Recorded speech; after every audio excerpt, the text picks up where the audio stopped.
Ал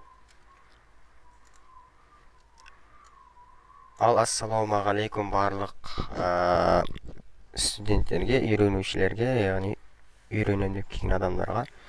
Бүгін бізде екінші сабақ ensure сөзінің мағынасы мен қолданылуын талқылайтын боламыз.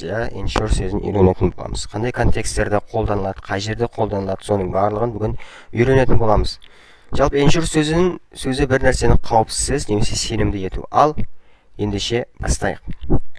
Ensure сөзі бұл мен сіздерге айтсам, ensure сөзі бұл бір нәрсеге гарантия беру ғой, бір сөзбен айтқанда. Бір нәрсеге гарантия беру. Оның точно сол нәрсе, нақты сол нәрсенің аман есен болатындығына, сол нәрсеге өзіңнің көзің жетіп тұр. Сол нәрсенің болатын. Яғни сенімділік беру. Яғни сол нәрсеге гарантия беру. Жақсы. Ағылшынша ensure сөзі бір нәрсені қауіпсіз немесе сенімді ету деген мағынаны білдіреді. Яғни бір нәрсенің болуы немесе орындалуын қамтамасыз етеді. Қазақша қамтамасыз ету, кепілдік, сенімді болу сөзі дейді. Кепілдік беру, сенімді болу. Мен жаңа айтып кеттім. Енді осы жерде мен жаздым бірнеше мысалдарды. I ensure не деп тұрмын? Мен кепілдік беремін. Мен сенімдімін, яғни біреуді немесе сенімді ету бір нәрсені. Бұл етістік, бұл verb. Яғни мен кепілдік беремін, мен сенімдімін. I ensure that everything is ready. Мен бәрі дайын екендігіне сенімдімін 100%. Мен өзім гарантия беремін деген сияқты сөздер ғой, яғни. Сондай ниетті, яғни мен өзім гарантия беремін, сенімдімін. 100% деген сөздердің аудармасы бір сөз айтқанда. Кейін, please ensure you have a look at the door. Please ensure бұл жерде негізгі сөз. Please ensure, яғни өтініш көзіңді жеткізші. Өтініш көзіңді жеткізші. Сен есікті құлтағаныңа деген сөз ғой. Түсіндіңіз бе? Есік жапқаныңызды қамтамасыз етіңіз деп. Бұл жерде Google Translate аудара алмайды.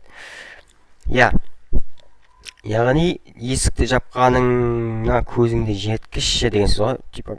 Гарантия бере аласың ба есік жапқаныңа? Жоқ, сұрау сөз емес, гарантия берші өзің есік жапқаныңа деген сөз ғой бұл. Жақсы. We ensure quality in our products. We ensure quality in our product. Бұл жерде не деп тұр? Біз өзіміздің продукциямыздың сапасына гарантия береміз. Біз оған сенімдіміз, сенімділік береміз. 100% деп тұр ғой, жалпы качествосы нормально. Сенімден шығады, көзім жеткен деп.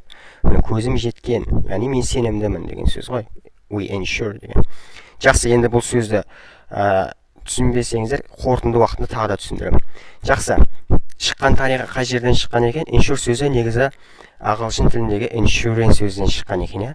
Бұл сөз мына жерде оқысаңыздар болады. Негізі бұл сөз ағылшын тіліне француз тілінен енген сөз. Ал француз тілінде бұл сөз латын тілінен енген сөз екен. Мысалы үшін, бұл сөз латын тілінен қалай енген неге? Француз тіліне secure сөзі негізі француз тілінен шыққан екен, яғни бұл ensure сөзі. Француз тіліне енген. Француз тіліндегі ensure сөзі латын тілінде secure сөзі енген дедік.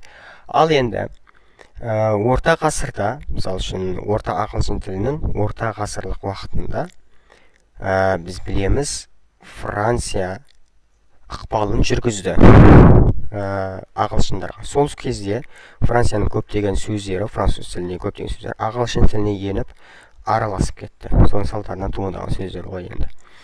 Жалпы, бұл жерді қорытындылайық. Француз тіліне латын тілінен енген сөз, латын тілінен енген, ал енді ағылшын тіліне француз тілінен енген. Латыннан французға, француздан ағылшын тілінен енген. Жақсы.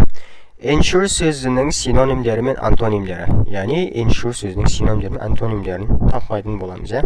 Ensure сөзіне келген кезде сіздер мына бір жеріне ең негізгі бөлігі ensure сөзінің. Бұл sure сөз. Sure деген не? Дайын деген сөз. Мысалы үшін, дайын, көзің жеткен, яғни дайын деген сөз ғой. Мысалы, make sure, нақтылау, көзіңді жеткізші.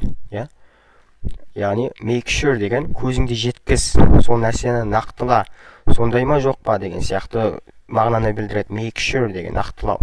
Secure яғни сақтандыру. Guarantee яғни гарантировать етші, гарантия берші деген сөз ғой. Типа сен осы нәрсенің нақты осы нәрсе болатынына гарантия бере аласың ба?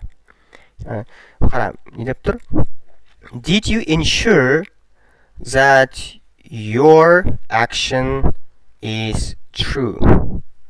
Яғни не деп тұр? Сенің ісің шын екендігіне сенімдісің бе? Немесе гарантия бере аласың ба? Ensure сөзі гарантия бере аласың ба деген сөздің функциясы, сөздің негізгі функциясын атқарып отыр, я? Ісін. Енді қараңыздар, енді біз антонимдерге келетін болайық. Ignore ескермеу, neglect немқұрайлылық таныту, яғни ignore синоним. Мысалы үшін ensure сөзінің негізгі антонимі бұл ignore ескермеу. Мысалы үшін сіз бір нәрсенің стопудов екеніне сенімді болсаңыз, бұл жерде біз сенімдімін деп айтасыз да, I ensure дейсіз бұл жерде, стопудов деген. Ал енді қараңыздар, ignore деген бұл яғни ол нәрсеге мүлдем назар аудармау, оның дұрыстығына, нәтижесінің дұрыс болатынына. Антоним өз түсінікті өзі жалпы. Яғни ескермеу, немқұрайлылық таныту. Гарантия, кепілдік беру. Енді біз жалпылама қорытынды жасайық. Ensure сөзі бұл бір нәрсені қауіпсіз ету, сенімді ету. Яғни бір нәрсенің дұрыс болатынына және нәтижесі оң нәтиже болатынына сенімді болу, яғни сенімді ету, сенімді болу емес, сенімді ету. Мысалы үшін бізде қазақ тілінде сенімді ету деген жай ғана бір фраза бір мағынаны берсе, осы екі сөз құралап бір мағынаны берсе, бұл ағылшын тілінде бір-ақ сөз бір мағынаны береді. Ensure яғни қамтамасыз ету, кепілдік беру, сенімді болу деген сияқты. I ensure яғни мен өзім гарантия берем, мен гарантия берем деген сияқты ғой. Мен сенімдімін.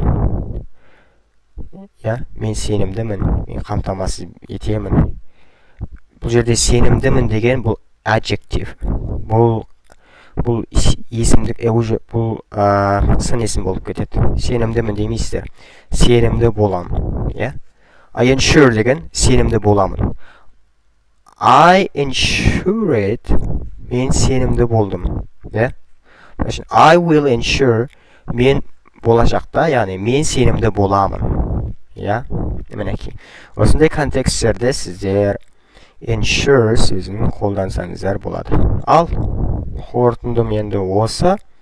Жалпы қорытынды ensure сөзі бір нәрсеге гарантировать ету, бір нәрсеге сенімді болу деген, бір нәрсеге немесе кепілдік беру деген сөз. Яғни сондай сөз, ensure сөзі. Кепілдік беру екі сөзден тұрса қазақ тілінде ensure бір-ақ сөз.